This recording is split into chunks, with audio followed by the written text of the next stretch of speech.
What's going on YouTube? It's Primitive here bringing you episode 12 of PokéPrep. This is a series where I bring you all my best tips and tricks that I have learned from my many years of competing to make you a better player in your mentality, your preparation, and your team building. Today we're going to be talking about one of the most important things that you must master to become a better competitor, and that is overcoming tilt. Now, as you have here, we have the definition of tilt, but the easier way to say it is whenever you start losing and you start to feel really angry, you start to play faster, that's when you're tilting. I'm sure we've all experienced it. In fact, I can almost guarantee that if you're a competitor in any game, you've experienced tilt at some point. It is an extremely terrible handicap that you put on yourself. Tilt is something that is 100% something that you can control and overcome. And so today we're going to be talking about how to start taking the steps to overcoming tilt. So that way, over the long term of your career, you're going to be able to overcome tilt and be able to just focus on the game that you're playing instead of getting into these negative emotional states. Now, if you have been following along on the uploads, you will notice that we skipped PokéPrep 11. The reason for this is because, much like the other PokéPrep that I skipped in the past, it's just not very great content for the video. It's much better in written format. These video formats allow me to freestyle a little bit more and add more information to these videos than maybe in the article. However, that article, all the information that you need is in there. It's 100% should stay as the text format, in my opinion. However, if I do have enough support and have enough people wanting me to make that video, I will. However, there won't be any extra info in the video, and you'll just get everything that you need from the article. But with that being said, let's get started on today's PokéPrep. So the first thing I want to talk about is clearing up outside noise. You see, I don't tilt to in-game things very often because I've put so much time into working on overcoming tilt and controlling my tilt that the only time I ever really get tilted is if there's something outside of the game that's causing me to have some sort of mental downfall. So what I mean by clearing up outside noise is if you have something going on outside of the game that is very clearly affecting you in the game, whether that's making you play too fast, affecting your mentality, or making it so you just can't focus on the game, then you're going to be having extremely unoptimal practice sessions, and doing so is probably going to build bad habits that are going to continue even when you're not tilting. So you need to make sure that you are able to take care of these things when you can. I understand there are many things that you can't just go and take care of right away, and it's going to take time, but you got to understand that if you're trying to grow as a player and you're having something that is unrelated to the game at all affecting you in-game, that you really need to focus on fixing that before you start working on the in-game problems that you may have.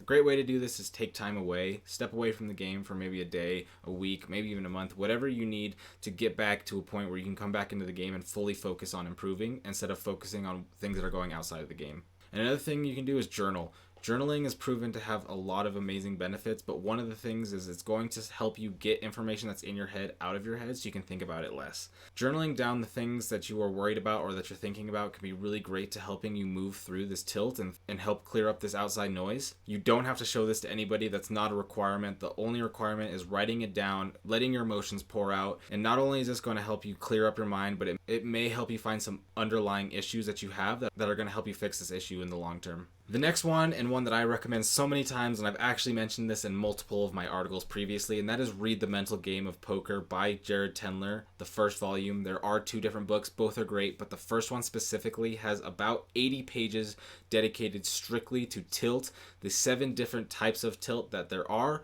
and how to fix those 7 different types of tilt. Through this book, you can identify which types of tilt that you identify with the most, get some actionable steps from the book that are going to help you overcome that, and figure out which ones are going to be the most effective for you to set up a game plan that's going to help you get over this tilt. For me personally, I had hate losing tilt, which as it says, I hated losing, as well as I had entitlement tilt, which basically means that I felt like I was entitled to winning because I was putting in more time than my competitors, which in VGC is not a factor that a lot of times will really matter. And to get through this, through my hate losing tilt, I had to instill a really deep belief in myself that losing is a place for opportunity and growth, and that you can only grow from losses if you have the right mindset.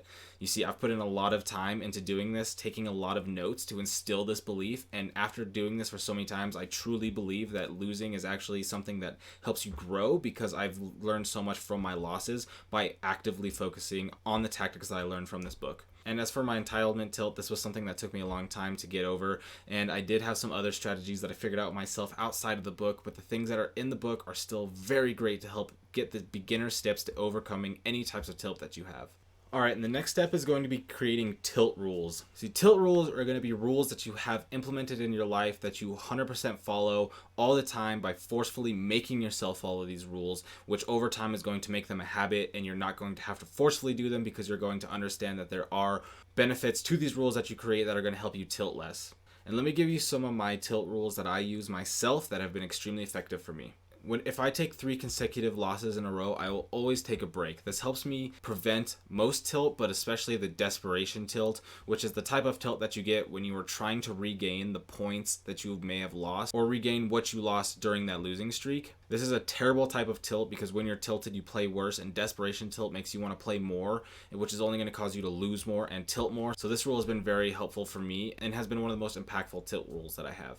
My next tilt rule is I don't play for more 50 minutes during a practice session without taking a break. You see, even if things are going great, you want to take a break at least every 40 to 50 minutes if possible, because your concentration is going to slowly wane. Even if your concentration just wanes down to 80% of what it could have been, taking a quick break is going to help you regain your focus and get back to as close as 100% focus as possible. The longer you're in a 90+% focus rate, you're going to be way more effective, you're going to get way better practice done, and you're going to win way more. And our last step is going to be talking about PokéPrep number 1, which was the session sheet. If you don't know what the session sheet is, I recommend you either go check out the video here on YouTube or go check out the article that's on the blog. But the session sheet is really helpful in helping you understand that you have goals and focusing on those goals. I don't use the session sheet as actively as I used to because I did it every day for multiple years, which has ingrained a deep habit in myself of having a goal every time that I practice. But nobody's perfect. I do have times where I do start to mindlessly play, and in those times I will break out the session sheet. I will set a goal for myself, and I'll make sure I am actively looking at it so that way I can always be focused on the goal for that session.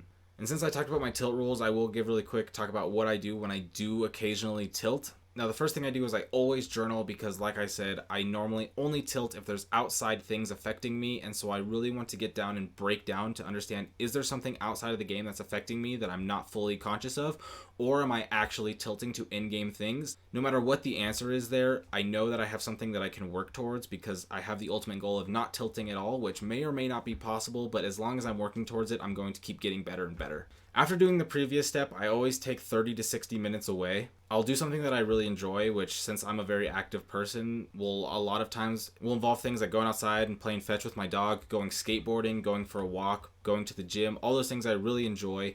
Sometimes I do just go play another video game, although I don't recommend that you go sit in front of another screen when you are tilted because it's not really going to help you. But if you do have a video game that you do really enjoy and that is going to put you into a happy mood, there's no problem going against it. And I myself love me some Legend of Zelda, and so sometimes I just bust out some Legend of Zelda and get a playthrough started. The next step is something that's extremely powerful that I don't think a lot of people understand how powerful it really is. And that is keeping track of your progress in a visible spot that you mark off every single day. Whenever you start to create a chain of successes every day, you're going to be much more motivated to continue that chain of wins instead of breaking it. So if you set yourself up some tilt rules and you follow them each day, you can mark off each day as a win that you worked towards fixing your tilt. And once you get a chain of days going where you're going to tilt, those days where you're about to just go full crazy tilt, you think of that chain in your head, you start to implement your tilt rules, you go for a walk, you step away, whatever it is that you need to do to get back to a neutral level, so that instead of going on crazy monkey rage tilt,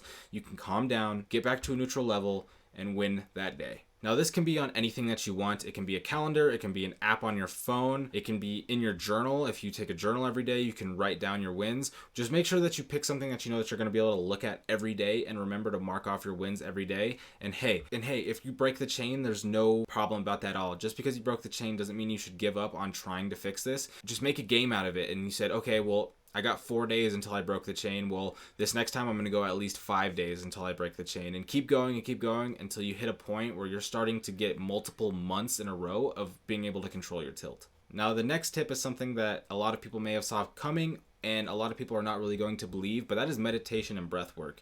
You see, I was not a big believer of meditation. I've tried it many times myself, and I just couldn't seem to find a way to get myself to focus, to really get a true deep meditation from what I've heard a lot of other people talk about. However, what I learned about meditation is that is a skill like everything else that takes time to learn. Once I did some more research about meditation, I was able to find a very effective meditation practice that worked for me, and ever since then, it's been very effective for me because I've gotten only better and better at it. And now, a lot of you may not believe it, but there are so many proven benefits to meditation, and these are extremely important as a competitor, especially when we're talking about tilt, because through meditation, you're going to be able to start to reset your emotions and your mindset to get back to a neutral level instead of being at the negative state that you are when you're tilted. And like I said, it takes time to learn and it takes time to take effect. You're not going to meditate once and you're going to be a master and you're going to have all these benefits. You need to start meditating every day for weeks or months until you start to feel the true benefits of being able to gain the skill of at any time stopping, resetting your emotions back to neutral, and then continuing, which in your journey of breaking tilt is going to be extremely valuable to me. It is something that I wish I started years earlier than I did. It's something that I can only recommend to others. I understand it's not going to work for many people, but if you haven't done it every day for at least a couple weeks, I am going to say that you probably haven't given it enough time to truly start to understand and learn how to effectively meditate. So give it a chance for yourself. If you're looking to break your tilt, you should really try everything that you can get, and there's so much proven benefits to meditation that I guarantee it's worth your time. Now we're going to go into my favorite topic, which is diet and exercise. You see, I was super unhealthy in the past and I made a giant 180 with my life. I'm now extremely active, extremely healthy. I take my diet and my exercise extremely seriously because I have firsthand experienced the incredible benefits that cutting out junk food and sugars and such like that really give you, and it's almost undescribable what I can really tell you what it does for you. But the things that are important is it's going to create incredible mental clarity. You see, your body is made of the nutrients that you eat. Your body turns the food that you eat into your cells. So if you are filling it with a bunch of junk, your body is going to be built off of junk. However, if you're putting in great foods into your body and you're giving it the exercise that it needs to be able to fully grow, then you're going to be building your cells and your body out of these amazing foundation blocks, which is only going to make it so that you have a better mindset and you're going to have more energy. Now, I'm not a nutrition or anything, so I'm not going to give you any diet advice. I do have general diet advice and a couple of past articles, but you should do the research and figure out what's best for you. If you don't know, you can always go ahead and talk to your own nutritionist or your dietitian, and they will give you some fantastic advice. But I highly recommend that if you're looking to improve in any area of your life, especially competition, you need to take your diet and your exercise extremely seriously and make sure that you're not filling your body with junk every meal that you eat. The next thing is to write down your goals. Now, this is something that should be done daily, and the reason is because every time you write down your goals, they're going to be on the forefront of your mind. As a part of my journal, I have my 5 main goals, and I write them down every single day so that way I know what I am looking to improve upon and what goals I'm trying to chase, so that way I can spend the time during that day focused on the things that I need to do to improve, which is going to naturally give me a boost in my motivation and my drive each morning. So if you're having a hard time tilting, write down your goals, figure out what it is that you want to accomplish, where you want to be as a competitor, and make sure that that's on the forefront of your mind all the time, so that way you can use that as a source of motivation to get through the tough times. And my last tip for you is going to be researching those who inspire you. Now, this is great because if you read up on people who are inspiring you, who did what you want to do, who have these grand goals that they've accomplished that you want for yourself, that's going to give you a major boost of motivation. Now, I usually say motivation is useless, and I say that in quotes because it's not essentially useless, but how many times have you been motivated and then just a couple hours later that motivation is gone? Motivation is a very fleeting emotion, and it's not something that's very solid. However, having a little boost of motivation when you're down is sometimes just the kick that you need to get back going, to get back into that winning mental state and get back into practicing and improving on yourself. All right, so that's going to be it for episode 12 of PokéPrep. I hope you enjoyed. If you are interested in getting some more VGC improvement content, I'm going to have all my socials linked down below. There you're going to find my Twitch, my Twitter, and my blog, all of which have VGC improvement content being uploaded consistently. If you are interested in checking out the last couple PokéPreps that are not here on YouTube yet, you should go ahead and check out my blog, because on there you're going to find all the PokéPreps as well as many other articles related to VGC improvement that are going to help you with your mindset, your preparation, and your team building. If you are only interested in the video format, don't worry. We only have 2 more PokéPreps left, so they will be uploaded within the next 7 days here. So with that being said, I really hope you enjoyed. I hope this brought you great value, and I hope you have a great day. Goodbye.